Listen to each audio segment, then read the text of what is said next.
दुनिया तबाही की ओर बहुत तेजी से आगे बढ़ रही है। आज छोटा बड़ा हर देश अपना परमाणु हथियारों का जखीरा बढ़ाने में लगा है। अंतर्राष्ट्रीय स्तर पर अशांति फैल रही है और जो तीसरे विश्व युद्ध की ओर जाने का सबसे बड़ा कारण है, वो है रूस और यूक्रेन की जंग, जो थमने का नाम ही नहीं ले रही है और समय के साथ और भी भयानक रूप लेते जा रही है और पूरी दुनिया को तीसरे विश्व युद्ध की तरफ धकेल रही है। इन दोनों का युद्ध चलते लगभग 2 साल 10 महीना गुजर चुका है। हाल ही में यूक्रेन की ओर से किए गए मिसाइल हमले के बाद दोनों के बीच तनाव बढ़ गया है। जवाब में रूस ने भी ऐसा कदम उठाया कि दुनिया सकते में आ गई। इस युद्ध में रूस ने पहली बार इंटरकॉन्टिनेंटल बैलिस्टिक मिसाइल का इस्तेमाल किया। लंबी दूरी तक मार करने वाली ये मिसाइल न्यूक्लियर वॉरहेड ले जाने में भी सक्षम है। यूक्रेन की खुफिया एजेंसी ने आशंका जताई है कि रूस बड़ा हमला कर सकता है।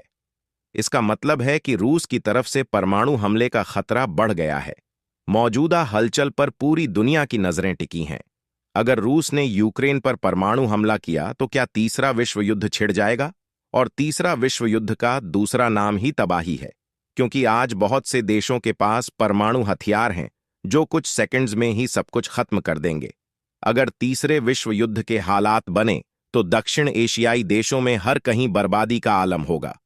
हमारे पड़ोसी देश पाकिस्तान के पास परमाणु हथियार हैं। भारत भी परमाणु शक्ति संपन्न देश है। फिर भारत का एक और पड़ोसी देश चीन भी किसी से कम नहीं है। यानी युद्ध की स्थिति में हालात बेहद बुरे होंगे। यह क्षेत्र सबसे ज्यादा संवेदनशील होगा। अगर विश्व युद्ध हुआ तो इस इलाके में बहुतायत में लोग खत्म हो जाएंगे। वैसे भी दूसरे विश्व युद्ध में जब अमेरिका ने जापान के 2 शहरों पर परमाणु बम गिराया, उस विभीषिका को भुलाना मुश्किल है। इकोनॉमिक टाइम्स की एक रिपोर्ट के अनुसार, हाल ही में नेचर फूड में प्रकाशित एक स्टडी के अनुसार, परमाणु युद्ध न केवल रेडिएशन, गर्मी और विस्फोट के प्रभावों से मौत का कारण बनेगा, बल्कि फूड सप्लाई को भी गंभीर रूप से बाधित करेगा। वायुमंडल, महासागरों और अंतर्राष्ट्रीय व्यापार में होने वाले बदलावों के कारण दुनिया भर में 6.7 अरब लोग भुखमरी का शिकार हो सकते हैं। इस स्टडी में परमाणु युद्ध के बाद के स्टडी के अनुसार संयुक्त राज्य अमेरिका, कनाडा, यूरोप के अधिकांश हिस्से और रूस को भयंकर अकाल का सामना करना पड़ेगा। इन देशों की अधिकांश जनसंख्या भूख से मर सकती है। उदाहरण के लिए, अमेरिका में 98% जनसंख्या, लगभग 30 करोड़ लोग परमाणु युद्ध के बाद भूख से मर सकते हैं। कुछ क्षेत्र ऐसे भी हैं जो पूरी तरह से भुखमरी का सामना नहीं करेंगे, लेकिन उनकी कैलोरी खपत में भारी कमी आ जाएगी। इन क्षेत्रों में लोगों का वजन कम हो जाएगा और उनकी गतिविधियां न के बराबर हो जाएंगी, क्योंकि उनके पास खाने के लिए पर्याप्त भोजन नहीं होगा। परमाणु युद्ध में कुछ देश ऐसे भी हैं जो इस विनाश से खुद को बचा लेंगे। कैसे? आइए जानते हैं। दरअसल दुनिया के कुछ देश ऐसे होंगे जहां लोग सुरक्षित रहेंगे। वायुमंडलीय और कृषि प्रभावों का विश्लेषण किया गया है, जिसमें उन देशों की पहचान की गई है जो बड़े पैमाने पर भुखमरी से बच सकते हैं। इनमें Argentina, Brazil, Uruguay, Paraguay, Australia, Iceland और ओमान का नाम सबसे ऊपर है। इन देशों में युद्ध के बाद भी जरूरी फूड सप्लाई मिलती रहेगी। भुखमरी के खतरे वाले क्षेत्र, दुनिया के ज्यादा जनसंख्या वाले क्षेत्र गंभीर रूप से प्रभावित होंगे। संभावित सुरक्षित स्थान, परमाणु युद्ध की स्थिति में कुछ देशों के अकाल से कम प्रभावित होने की उम्मीद है। इन देशों को संभावित शरण स्थल के रूप में पहचाना गया है। इनमें पहले पर आता है नंबर अंटार्कटिका। अंटार्कटिका का रणनीतिक महत्व बहुत कम है, जिससे यह परमाणु युद्ध के दौरान सबसे सुरक्षित स्थानों में से एक बन जाता है।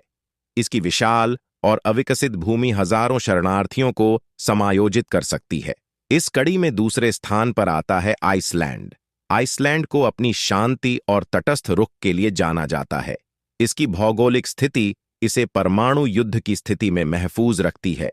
इसके बाद ऐसा ही सुरक्षित देश है न्यूजीलैंड। यह अपनी तटस्थ विदेश नीति और पहाड़ी भूभाग के कारण सैन्य खतरों से प्राकृतिक सुरक्षा प्रदान करता है। यही इसे एक संभावित सुरक्षित स्थान बनाता है।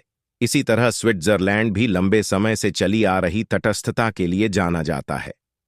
स्विट्जरलैंड का भूभाग इसे परमाणु युद्ध की स्थिति में एक सुरक्षित विकल्प बनाता है।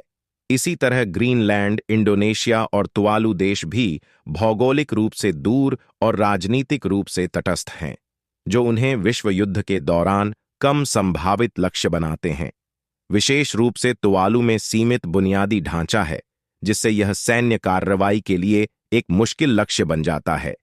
अर्जेंटीना, चिली और उरुग्वे जैसे दक्षिण अमेरिकी देश परमाणु युद्ध के बाद होने वाले अकाल से बचने की अधिक संभावना रखते हैं, क्योंकि उनके पास प्रचुर मात्रा में फसलें और अपेक्षाकृत स्थिर बुनियादी ढांचा है।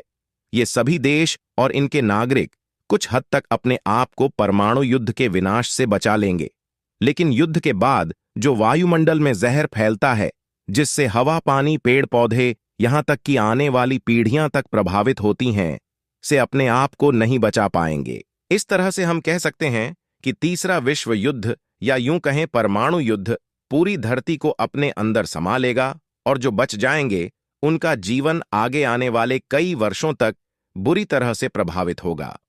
तो हम यही चाहेंगे कि चारों तरफ शांति और संपन्नता की हवा बहे।